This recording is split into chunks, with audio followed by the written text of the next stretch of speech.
بسم اللہ الرحمن الرحیم الحمدللہ رب العالمین والصلاة والسلام علی سید الانبیاء والمرسلین۔ ناظرین اکرام، السلام علیکم ورحمۃ اللہ وبرکاتہ۔ میں ہوں تسلیم احمد صابری، آپ پروگرام دیکھ رہے ہیں آدم سے خاتم تک۔ آج ہم ذکر کریں گے اس برگزیدہ ہستی کا جو خلیفۃ اللہ، مسجود ملائک، کائنات کے پہلے انسان بلکہ کائنات کا ہر آنے والا انسان جس کی اولاد ہے، جنہیں ابو البشر ابو محمد صلی اللہ علیہ وآلہ وسلم سیدنا حضرت آدم صفی اللہ کہا جاتا ہے۔ پہلا انسان ہونے کے ناطے ان کے احوال جاننے کے تجسس سے ہمارے ذہنوں میں کئی سوال جنم لے سکتے ہیں۔ مثلاً یہ کہ اللہ رب العزت نے خلافت حضرت آدم علیہ السلام کی خبر ملائکہ تک پہنچائی تو ان کا جو رد عمل سامنے آیا اس کی حکمت کیا تھی؟ اللہ رب العزت نے حضرت آدم علیہ السلام کو خلیفہ کیوں بنایا؟ تخلیق آدم علیہ السلام کن مراحل اور لمحات میں کی گئی؟ مستند روایات میں حضرت آدم علیہ السلام کی جسمانی حیت کیا تھی؟ فرشتوں کے مقابل جناب آدم علیہ السلام کو علم الاسماء اور معرفت کے موتیوں سے کیوں منور فرمایا گیا؟ جو سجدہ حضرت آدم علیہ السلام کو کیا گیا اس کا مقصد کیا تھا؟ حضرت آدم علیہ السلام کا اجمالی تذکرہ قرآن مجید میں متعدد مقامات پر جبکہ تفصیلی ذکر 7 مقامات پر 7 صورتوں میں کیا گیا ہے۔ ناظرین کرام، ذرا اس منظر کو تصور میں لائیے کہ اس کائنات کی کوئی شے وجود میں نہیں آئی تھی، نہ زمین، نہ آسمان، نہ چاند، نہ ستارے، نہ شجر تھے، نہ حجر، نہ صحرا، نہ سمندر، نہ حیوان تھے، نہ انسان، ایک خدا کی ذات تھی اور کچھ بھی نہ تھا۔ ظاہر ہے کہ ایسی سنسان حالت کب تک رہ سکتی تھی؟ شان الوہیت نے تخلیق انسانی اور نیابت سونپنے کا فیصلہ فرمایا۔ خطیرہ قدس کی ملکوتی فضا میں ہلکا سا تلاطم اور جوش پیدا ہوا، عدم کے پردے اٹھے اور افق کے اس پار نگار خانہ کائنات خاموشی سے ابھرنا شروع ہوا۔ ان تمام امور کی انجام دہی بحکم قرآنی 6 مراحل میں طے پائی۔ یہ دورانیہ کارکنان قضاء و قدر کی زندگی میں بڑی گہما گہمی اور یہ 7 مدبران امور الہیہ کی ساعتوں میں بڑی ہم آہنگی کی تھیں کہ حضرت آدم علیہ السلام کی تخلیق سے پہلے اللہ رب العزت نے خبر دینے کے انداز میں فرشتوں سے جو گفتگو فرمائی اسے قرآن مجید نے بھی بیان فرمایا۔ ارشاد باری تعالی ہے، وَإِذْ قَالَ رَبُّكَ لِلْمَلَائِكَةِ إِنِّي جَاعِلٌ فِي الْأَرْضِ خَلِيفَةً، اور یاد کرو جب تمہارے رب نے فرشتوں سے فرمایا میں زمین میں اپنا نائب بنانے والا ہوں۔ علامہ عبداللہ نصفی تفسیر مدارک میں لکھتے ہیں، تخلیق آدم علیہ السلام سے پہلے ہی خلیفہ بنانے کی خبر فرشتوں کو دینے کی وجہ یہ ہے کہ فرشتے تخلیق آدم کی حکمت اور خلیفہ کی عظمت و شان جان سکیں۔ یہاں ایک بات اور قابل غور ہے کہ اگرچہ ظاہری طور پر سب سے پہلے خلیفہ حضرت آدم علیہ السلام ہے، لیکن حقیقت یہ ہے کہ سب سے پہلے خلیفہ ہمارے آقا و مولا حضرت محمد مصطفیٰ صلی اللہ علیہ وآلہ وسلم ہی ہے۔ جیسے امام ترمذی علیہ رحمہ سے مروی ایک روایت میں حضرت ابو ہریرہ رضی اللہ تعالیٰ عنہ فرماتے ہیں کہ صحابہ کرام رضی اللہ تعالیٰ عنہم نے عرض کی، یا رسول اللہ صلی اللہ علیہ وآلہ وسلم، آپ کو نبوت کب عطا ہوئی؟ ارشاد فرمایا، میں اس وقت بھی نبی تھا جب حضرت آدم کی تخلیق روح اور جسم کے درمیان تھی۔ علامہ احمد ساوی اپنی تفسیر میں فرماتے ہیں، حضرت آدم علیہ السلام کو خلیفہ بنانے کی وجہ یہ نہیں کہ اللہ تعالیٰ کو اس کی حاجت ہے، بلکہ خلیفہ بنانے کی حکمت بندوں پر رحمت فرمانا ہے۔ اللہ اکبر! کیونکہ عام بندوں میں یہ طاقت نہیں ہے کہ وہ کسی واسطے کے بغیر اللہ تعالیٰ سے احکام حاصل کر سکیں، اس لیے اللہ رب العزت نے اپنے اور انسانوں کے درمیان ایک خلیفہ بنایا۔ جس کو نبی اور رسول کہا اور اسے ایسی صلاحیت عطا فرمائی کہ وہ فرشتوں کے واسطے سے یہ براہ راست اللہ رب العزت سے احکام حاصل کر کے انسانوں تک پہنچا سکے۔ لہٰذا انسانوں میں سے ہی رسولوں اور نبیوں کو خلیفہ بنا کر بھیجنا اللہ رب العزت کی رحمت، لطف اور احسان ہے۔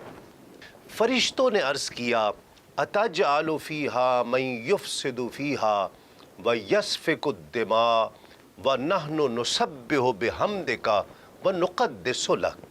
کیا تو زمین میں اسے نائب بنائے گا جو اس میں فساد پھیلائے گا اور خون بہائے گا، حالانکہ ہم تیری حمد کرتے ہوئے تیری تسبیح کرتے ہیں اور تیری پاکی بیان کرتے ہیں۔ اللہ رب العزت نے ارشاد فرمایا انی اعلم ما لا تعلمون، بے شک میں وہ جانتا ہوں جو تم نہیں جانتے۔ علامہ ابن کثیر رحمۃ اللہ تعالیٰ علیہ لکھتے ہیں کہ فرشتوں نے انسان کے بارے میں جو کلام کیا کہ انسان فساد کرے گا اور خون بہائے گا، اس کلام کا مقصد اللہ تعالیٰ کی تخلیق یا اس کی مشیت و ارادے پر اعتراض کرنا نہیں تھا،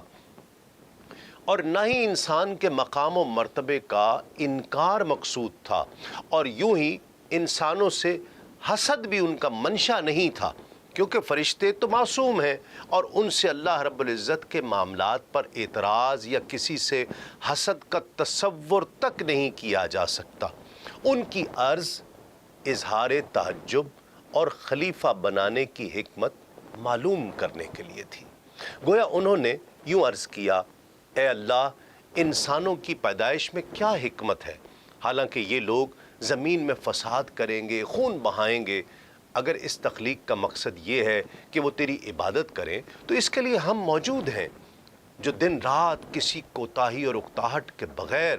تیری عبادت میں مشغول رہتے ہیں۔ علامہ عبداللہ نصفی تفسیر مدارک میں لکھتے ہیں فرشتوں نے انسانوں کی طرف فساد پھیلانے اور خون ریزی کی نسبت اس لیے کی تھی کہ انہیں معلوم تھا کہ اولاد آدم میں سے کچھ لوگ فساد اور خون ریزی کریں گے، اور یہ علم فرشتوں کو یا تو صراحت کے ساتھ اللہ رب العزت کی طرف سے دیا گیا تھا، یا انہوں نے لوح محفوظ سے پڑھا تھا، یا انہوں نے ان جنات پر قیاس کیا تھا جو پہلے زمین پر آباد تھے اور وہاں فساد بپا کیا کرتے تھے۔ ابن عساکر رحمۃ اللہ تعالیٰ علیہ لکھتے ہیں کہ حضرت عبداللہ بن مسعود رضی اللہ تعالیٰ عنہما سے روایت ہے کہ اللہ رب العزت نے حضرت جبریل علیہ السلام کو زمین کی طرف بھیجا تاکہ وہ اس سے مٹی لے کر آئیں، تو زمین نے کہا میں اس سے اللہ تعالیٰ کی پناہ چاہتی ہوں کہ مجھ سے کچھ کم کیا جائے یا میری کوئی چیز خراب کی جائے۔ حضرت جبریل علیہ السلام مٹی لیے بغیر واپس لوٹ آئے اور عرض کی اے میرے رب، زمین نے تیری پناہ طلب کی تو میں نے اسے پناہ دے دی۔ پھر اللہ رب العزت نے حضرت میکائیل علیہ السلام کو بھیجا تو ان سے بھی زمین نے وہی کہا اور انہوں نے بھی اسے پناہ دے دی اور لوٹ کر بارگاہ الہی میں وہی عرض کی جو حضرت جبریل علیہ السلام نے کی تھی۔ پھر اللہ رب العزت نے حضرت اسرائیل علیہ السلام کو بھیجا، زمین نے ان سے پناہ طلب کی تو انہوں نے فرمایا میں اس بات سے اللہ تعالیٰ کی پناہ طلب کرتا ہوں کہ اس کا حکم نافذ کیے بغیر واپس لوٹ جاؤں۔ چنانچہ انہوں نے سطح زمین سے مٹی لے لی۔ امام ترمذی رحمۃ اللہ علیہ کی روایت ہے کہ پوری روئے زمین سے مختلف رنگوں اور مختلف صفات کی حامل مٹی کی ایک مٹھی برابر مقدار جمع کی گئی، اور یہی وجہ ہے کہ انسانوں کی صورت، سیرت، نفسیات اور طبیعت بھی مختلف ہے، جیسے مٹی کی اقسام اور خواص مختلف ہوتی ہیں۔ جیسا کہ ایک صحیح حدیث حضرت موسیٰ اشعری رضی اللہ تعالیٰ عنہ سے یوں بیان ہوئی ہے کہ رسول اللہ صلی اللہ علیہ وآلہ وسلم نے فرمایا اللہ کریم نے آدم علیہ السلام کو ایک مٹھی بھر مٹی سے پیدا کیا ہے جو تمام روئے زمین سے جمع کی گئی، چنانچہ آدم کی اولاد اس مٹی کے لحاظ سے ہے، کئی سرخ ہیں، کئی سفید، کئی سیاہ ہیں اور کئی ان کے بین بین ہیں، کئی نرم خو ہیں اور کئی سخت ہیں اور کئی بری طبیعت کے مالک ہیں اور کئی اچھی اور عمدہ طبیعت کے مالک ہیں۔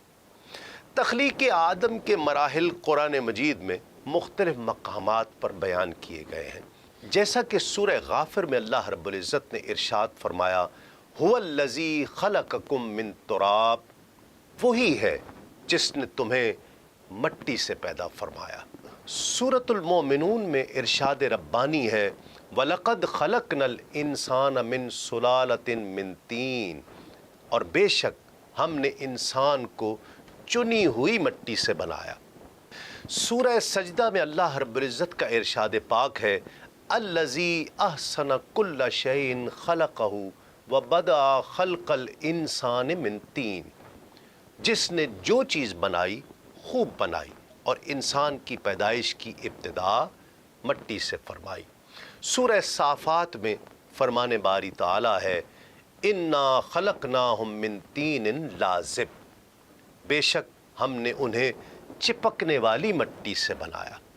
سورۃ الحجر کے ایک مقام پر اللہ رب العزت نے ارشاد فرمایا وَلَقَدْ خَلَقْنَا الْإِنسَانَ مِنْ صَلْصَالٍ مِّنْ حَمَائٍ مَّسْنُونٍ، اور بے شک ہم نے انسان کو خشک بجتی ہوئی مٹی سے بنایا جو ایسے سیاہ گارے کی تھی جس سے بو آتی ہے۔ سورۃ الرحمن میں رب رحیم کا ارشاد پاک ہے خلق الانسان من صلصال کالفخار، اس نے انسان کو ٹھیکری جیسی بجنے والی سوکھی مٹی سے پیدا فرمایا۔ ان تمام آیات کے علاوہ متعدد آیات میں حضرت آدم علیہ السلام کی تخلیق کا تذکرہ کیا گیا ہے۔ علامہ خازن رحمۃ اللہ علیہ اپنی تفسیر میں اس مکمل عمل کا نقشہ یوں پیش کرتے ہیں اور پھر مٹی میں پانی کو ملایا گیا، یوں مٹی اور پانی کے ملاپ سے گارا بنا، اور جب یہ گارا گاڑھا ہو گیا اور اس میں پانی کی مقدار نہ ہونے کے برابر رہ گئی اور گارا جب خشک ہونے لگا تو اس سے ایک خاص قسم کی مہک پیدا ہو گئی، اور پھر اس مٹی میں خشکی اور سختی کی وجہ سے بجنے کی آواز آنا شروع ہوئی۔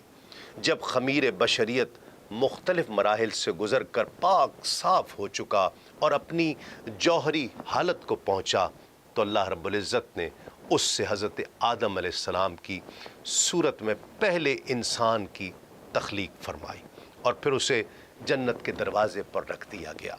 جسے دیکھ کر فرشتوں کی جماعت محو حیرت تھی،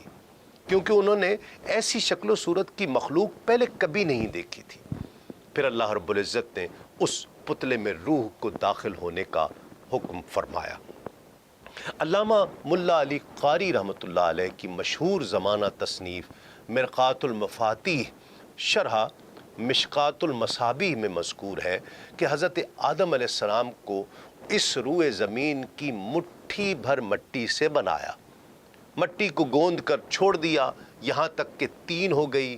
پھر مزید چھوڑے رکھا یہاں تک کہ سلسال ہو گئی۔ یہ سارا عمل مکہ اور طائف کے درمیان ایک مقام بطن نعمان میں ہوا۔ بطن نعمان عرفات کی ایک وادی ہے، اور مختلف مراحل سے گزرنے کے بعد جب اس مٹی میں انسانی صورت قبول کرنے کی صلاحیت پیدا ہو گئی تو اسے جنت میں لے جایا گیا جہاں حضرت آدم علیہ السلام کی صورت بنائی گئی۔ صحیح بخاری میں ہی حضرت انس رضی اللہ تعالیٰ عنہ سے مروی ہے کہ حضور پر نور صلی اللہ علیہ وآلہ وسلم نے ارشاد فرمایا جب اللہ تعالیٰ نے حضرت آدم علیہ السلام کی جنت میں صورت بنائی تو جب تک اسی حالت میں رکھنا چاہا تو انہیں چھوڑے رکھا۔ ابلیس ان کے آس پاس گردش کرنے لگا، وہ دیکھتا تھا کہ یہ کیا چیز ہے، تو جب اس نے انہیں خالی پیٹ دیکھا تو سمجھ گیا کہ یہ ایسی مخلوق پیدا کی گئی ہے جو اپنے اوپر قابو نہیں رکھ سکے گی۔ امام جلال الدین سیوطی رحمۃ اللہ علیہ اپنی کتاب شرح صحیح مسلم میں اس کی تشریح کرتے ہیں کہ اپنے اوپر قابو نہ رکھنے سے ابلیس کی مراد یہ تھی کہ یہ مخلوق شہوت اور غصے کے وقت اپنے نفس پر قابو نہیں رکھے گی اور شیطانی وسوسوں کا شکار ہو جائے گی۔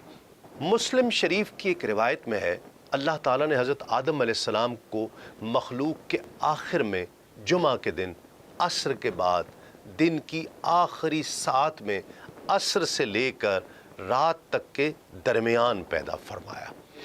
مفتی احمد یار خان نعیمی رحمۃ اللہ علیہ میرات المناجیح میں لکھتے ہیں کہ یہاں حضرت آدم علیہ السلام کی پیدائش سے مراد یا تو ان کے جسم اطہر کی تکمیل ہے یا جسم اطہر میں روح پھونکنا مراد ہے، کیونکہ حضرت آدم علیہ السلام کے جسم کی ساخت تو بہت عرصے تک ہوتی رہی، ہر قسم کی مٹی پانی کا جمع فرمانا، پھر اس کا خمیر کرنا، پھر اعضائے ظاہری و باطنی کا بنانا، پھر بہت روز تک سکھانا، اس میں بہت دن لگے۔ یہ ایک دن اور ایک ساتھ میں نہیں ہوا۔ سنن ابی داؤد میں حضرت ابو ہریرہ رضی اللہ تعالیٰ عنہ سے مروی روایت ہے، حضور نبی کریم صلی اللہ علیہ وآلہ وسلم نے ارشاد فرمایا،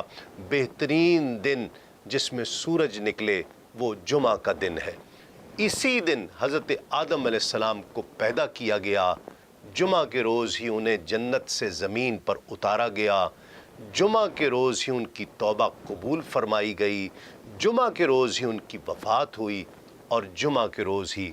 قیامت قائم ہوگی۔ ناظرین کرام، یہاں ایک مختصر سا وقفے کے بعد لوٹتے ہیں اس یقین کے ساتھ آپ کہیں نہیں جائیں گے۔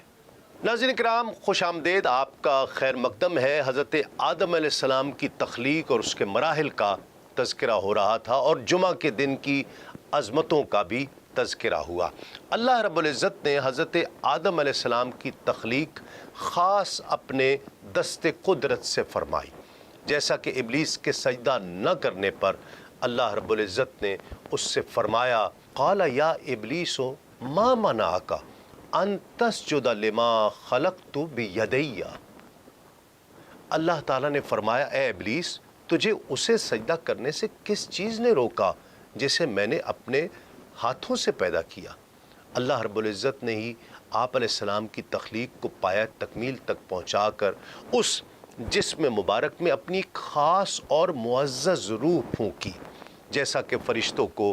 دیے جانے والے اس حکم سے ظاہر ہے۔ سو جب میں اسے ٹھیک ٹھاک کر لوں اور اس میں اپنی روح پھونک دوں۔ امام ابن حبان اپنی صحیح میں حضرت انس بن مالک رضی اللہ تعالی عنہما سے روایت کرتے ہیں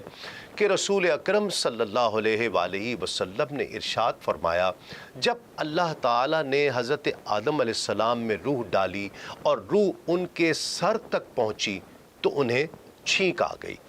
آپ علیہ السلام نے کہا، الحمدللہ رب العالمین، سب تعریفیں اللہ کے لیے ہیں جو تمام جہان والوں کا پالنے والا ہے۔ تو اللہ تبارک و تعالیٰ نے ان سے فرمایا، یرحمک اللہ، یعنی اللہ تعالیٰ آپ پر رحم فرمائے گا۔ ترمذی شریف کی حدیث میں ہے کہ جب اللہ تعالیٰ نے حضرت آدم علیہ السلام کو تخلیق فرمایا اور ان میں روح پھونکی تو انہیں چھینک آئی۔ آپ علیہ السلام نے الحمدللہ کہنے کا ارادہ فرمایا تو اذن الہی سے آپ نے اللہ تعالیٰ کی حمد کی۔ پھر اللہ تعالیٰ نے فرمایا، اللہ کی تم پر رحمت ہے،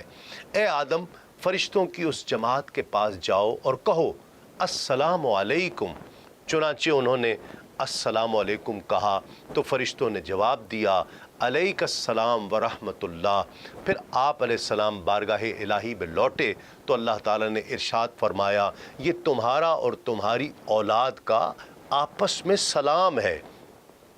یہی روایت ناظرین کرام بخاری شریف میں حضرت ابو ہریرہ رضی اللہ تعالیٰ عنہ سے مروی ہے۔ اللہ کریم نے فرمایا، اے ابو محمد آدم، میں نے تم کو اپنی حمد ہی کے لیے بنایا ہے۔ پھر رفتہ رفتہ پورے بدن میں روح پہنچ گئی اور آپ زندہ ہو کر اٹھ کھڑے ہوئے۔ صحیح بخاری میں آپ علیہ السلام کی صورت اور قد مبارک کے بارے میں حضرت ابو ہریرہ رضی اللہ تعالیٰ عنہ سے روایت ہے، رسول کریم صلی اللہ علیہ وآلہ وسلم نے ارشاد فرمایا، اللہ تعالیٰ نے حضرت آدم علیہ السلام کو اپنی صورت پر پیدا فرمایا اور ان کے قد کی لمبائی 60 فٹ تھی۔ اس حدیث پاک کے آخر میں ہے، جو بھی جنت میں جائے گا وہ حضرت آدم علیہ السلام کی صورت پر ہوگا اور اس کا قد 60 فٹ ہوگا۔ پھر حضرت آدم علیہ السلام کے بعد اب تک مخلوق قد و قامت میں کم سے کم تر ہوتی رہی ہے۔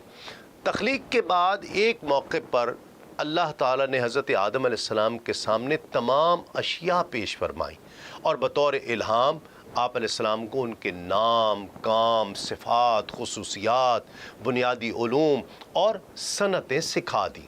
پھر یہ تمام چیزیں فرشتوں کے سامنے پیش کر کے فرمایا اگر تم اپنے اس خیال میں سچے ہو کہ تم سے زیادہ علم والی کوئی مخلوق نہیں اور خلافت کے مستحق تم ہی ہو تو ان چیزوں کے نام بتاؤ،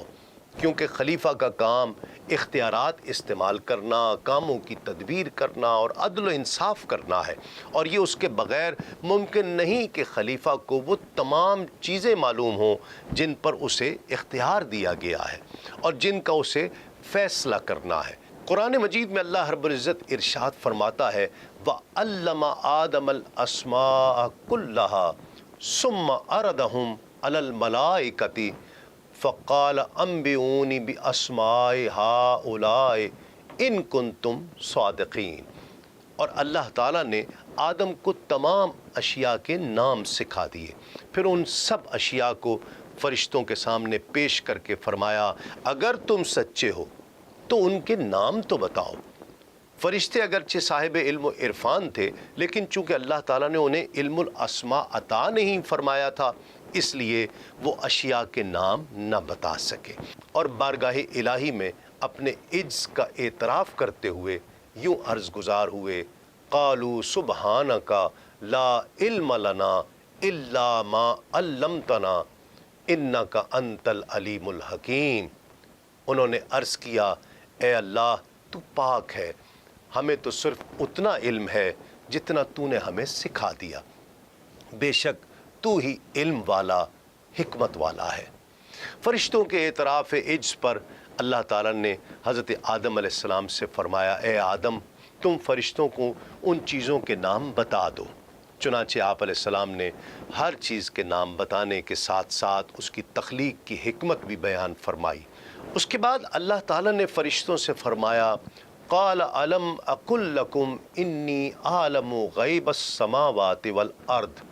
وَأَعْلَمُ مَا تُبْدُونَ وَمَا كُنْتُمْ تَكْتُمُونَ۔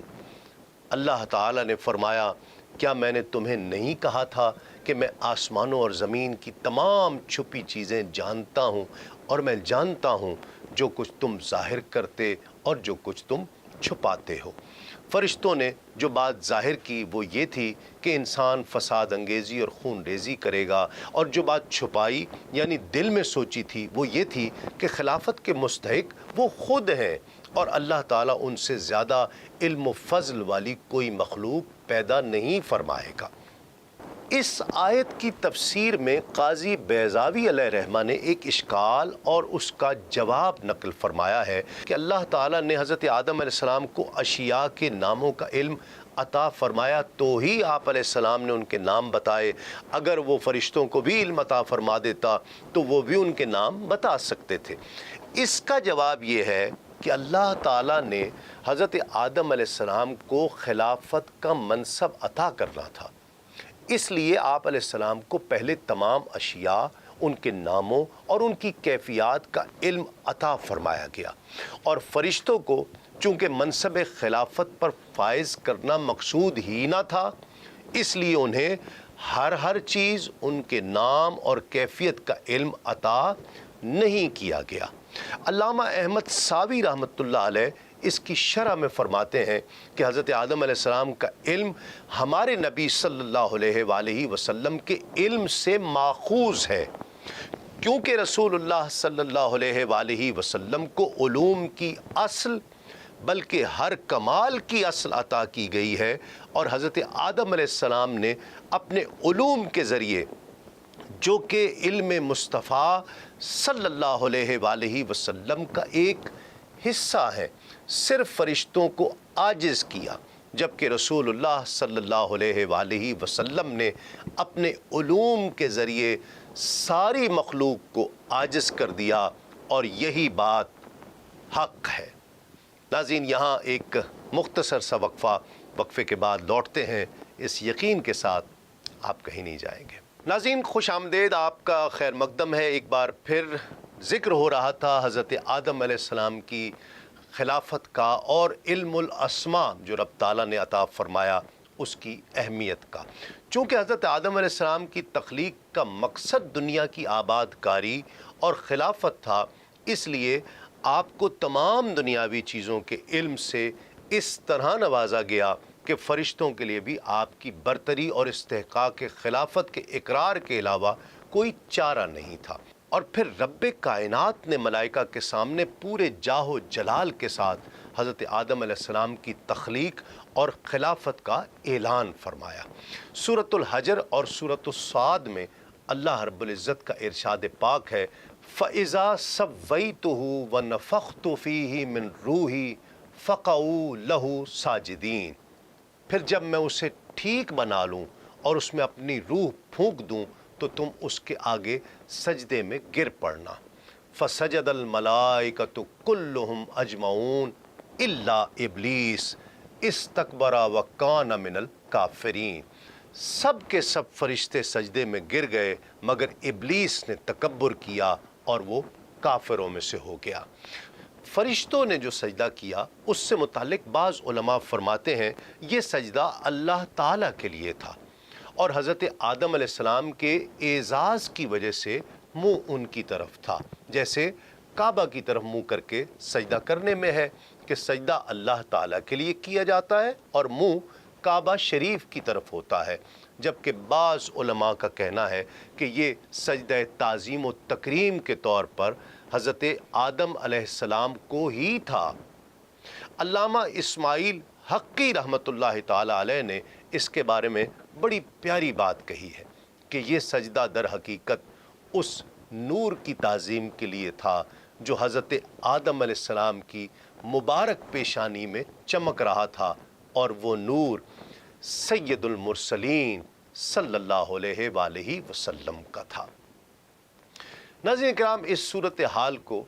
حضرت امیر خسرو نے یوں بیان فرمایا کہ گر نہ بودے ذات حق اندر وجود، آب و گل راک ملک کردن سجود۔ اگر حضرت آدم علیہ السلام کے وجود کے اندر خود ذات حق جلوہ گر نہ ہوتی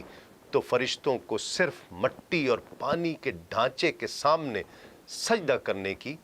کیا ضرورت تھی؟ بنیادی طور پر سجدے کی دو اقسام ہیں، عبادت کا سجدہ اور تعظیم کا سجدہ۔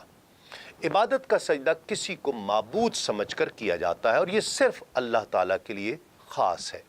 جو کسی اور کے لیے نہیں ہو سکتا، اور یہ کسی بھی شریعت میں جائز نہیں ہے۔ تعظیم کا سجدہ پہلی امتوں میں روا تھا، جیسے حضرت یوسف علیہ السلام کے بھائیوں نے کیا۔ ناظرین، اس کے علاوہ مفسرین سجدے کی ایک اور قسم بیان کرتے ہیں جو جن و انس کے علاوہ ہے، یعنی عبادت کے سجدے کے علاوہ اسے سجدہ انقیاد و خضوع کہتے ہیں، یعنی اطاعت اور فرما برداری کا سجدہ جو کائنات کی ہر شے کرتی ہے۔ جیسا کہ سورج کے متعلق صحیح بخاری میں حضرت ابو ذر رضی اللہ تعالیٰ عنہ سے مروی ہے، انہوں نے کہا کہ جب سورج غروب ہوا تو نبی کریم صلی اللہ علیہ وآلہ وسلم نے پوچھا کیا تمہیں معلوم ہے کہ یہ سورج کہاں جاتا ہے؟ میں نے عرض کیا اللہ اور اس کے رسول ہی کو خوب علم ہے۔ آپ صلی اللہ علیہ وآلہ وسلم نے فرمایا یہ سورج جا کر عرش کے نیچے سجدہ کرتا ہے، پھر اللہ تعالیٰ سے اجازت مانگتا ہے تو اسے اجازت دی جاتی ہے، اور وہ دن بھی قریب ہے جب یہ سجدہ کرے گا اور اس کا سجدہ قبول نہیں ہوگا اور اجازت طلب کرے گا لیکن اسے اجازت نہیں ملے گی، بلکہ اسے کہا جائے گا جہاں سے آئے ہو ادھر چلے جاؤ تو وہ مغرب سے طلوع ہو جائے گا۔ یا جیسے قرآن مجید میں بیان کیا گیا ہے کہ کائنات کی ہر شے اللہ کریم کے سامنے سر بسجود ہوتی ہے۔ وَلِلَّهِ يَسْجُدُ مَن فِي السَّمَاوَاتِ وَالْأَرْضِ، جو آسمانوں اور زمین میں ہے اللہ ہی کو سجدہ کرتے ہیں۔ ناظرین کرام، جب ابلیس نے سجدہ نہ کیا تو اللہ تعالیٰ نے اس سے پوچھ گچھ کرتے ہوئے فرمایا اے ابلیس، تو نے فرشتوں کے ساتھ اسے سجدہ کیوں نہیں کیا جسے میں نے خاص اپنے دست قدرت سے تخلیق فرمایا۔ سورۃ الحجر میں ہے یا ابلیس ما لک الا تکون مع الساجدین، اے ابلیس تجھے کیا ہوا کہ تو سجدہ کرنے والوں میں شامل نہیں ہوا۔ ابلیس نے جواب دیتے ہوئے کہا، یا اللہ تو نے مجھے آگ سے بنایا ہے اور آدم کو مٹی سے، چونکہ آگ مٹی سے اعلیٰ ہوتی ہے اس لیے میں آدم سے افضل ہوں، میری شان کے لائق نہیں کہ میں مٹی سے بنے ہوئے انسان کو سجدہ کروں۔ سورہ آراف میں ہے، لم اکن لاسجد لبشر خلقتہ من صلصال من حماء مسنون، میں ایسا نہیں ہوں کہ ایک ایسے بشر کو سجدہ کروں جسے تو نے سڑے ہوئے گارے کی کھنکھناتی ہوئی مٹی سے پیدا کیا ہے۔ سورۃ الصاد میں فرمان باری تعالیٰ ہے، قال انا خیر منہ خلقتنی من نار وخلقتہ من طین، شیطان نے عرض کیا میں اس سے بہتر ہوں، تو نے مجھے آگ سے بنایا اور اسے مٹی سے بنایا۔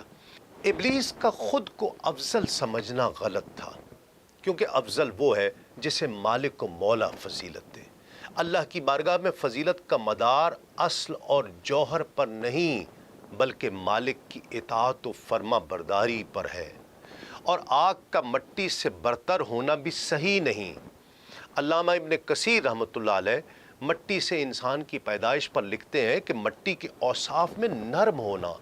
حامل مشقت ہونا، دوسروں کا بوجھ اٹھانا، چیزوں کا اگانا، بڑھانا، پرورش کرنا ہے، جبکہ آگ کی صفت ہے جلدی کرنا، جلا دینا اور بے چینی پھیلانا وغیرہ وغیرہ۔ اسی وجہ سے ابلیس اپنے گناہ پر اڑ گیا اور حضرت آدم علیہ السلام نے گناہ کی معذرت کی اور رجوع کیا۔ تفسیر مدارک میں ہے کہ مٹی میں سنجیدگی اور وقار ہے، اس سے انسان میں علم و حیا اور صبر پایا جاتا ہے جو کہ توبہ و استغفار کی طرف لے کر جاتا ہے، جبکہ آگ میں اضطراب، بے چینی، بلند طلبی ہے جو تکبر کی طرف لے کر جاتی ہے۔ آگ خیانت کا مرکز، فنا کا محرک، اور اس کے مقابل مٹی امانت کی معاون اور نشو و نما کی معین ہے۔ تفسیر بغوی میں ہے کہ مٹی کو آگ پر فضیلت ہے۔ مٹی کی خاصیت وزن، وقار، بردباری اور صبر ہے۔ یہی چیزیں آدم علیہ السلام کے لیے توبہ، تواضع اور تضرع کی طرف دائی بنی اور جن کی وجہ سے اللہ کریم نے انہیں چن لیا، ہدایت دی اور توبہ قبول فرمائی۔ جب اللہ تعالیٰ نے حضرت آدم علیہ السلام کو سجدہ کرنے کا حکم دیا تو اس پر سجدہ کرنا لازم و واجب تھا۔ یہ اس کی حماقت و بدبختی تھی کہ اس نے اللہ تعالیٰ کا صریح حکم نہ مانا اور بردود ہوا۔ ناظرین کرام، آج کے پروگرام میں ہم نے جانا کہ اللہ رب العزت نے حضرت آدم علیہ السلام کو خلیفہ کیوں بنایا اور ملائکہ نے اس پر جو رد عمل ظاہر کیا اس کی حکمت عملی کیا تھی۔ حضرت آدم علیہ السلام کی تخلیق کن مراحل اور لمحات میں کی گئی، حضرت آدم علیہ السلام کی شکل و شباہت کیسی تھی، جناب آدم علیہ السلام کو علم اور معرفت کے موتیوں سے کیوں آراستہ و پیراستہ فرمایا گیا، سجدہ ملائکہ کا اصل مقصد و محور کون سی ہستی تھی۔ انشاءاللہ آئندہ کے پروگرام میں ہم بات کریں گے کہ ابلیس کا تعارف اور اس کا دائرہ اختیار کیا ہے، کون ہے ابلیس، حضرت حوا علیہ السلام کی تخلیق کیسے اور کیوں کی گئی، کون سا پھل کھانے سے حضرت آدم علیہ السلام کو روکا گیا تھا، حضرت آدم علیہ السلام نے شجر ممنوعہ کا پھل کیوں کھایا۔ آج کے لیے اتنا ہی۔ تسلیم احمد صابری کو اجازت دیجیے۔ السلام علیکم۔ تسلیمات۔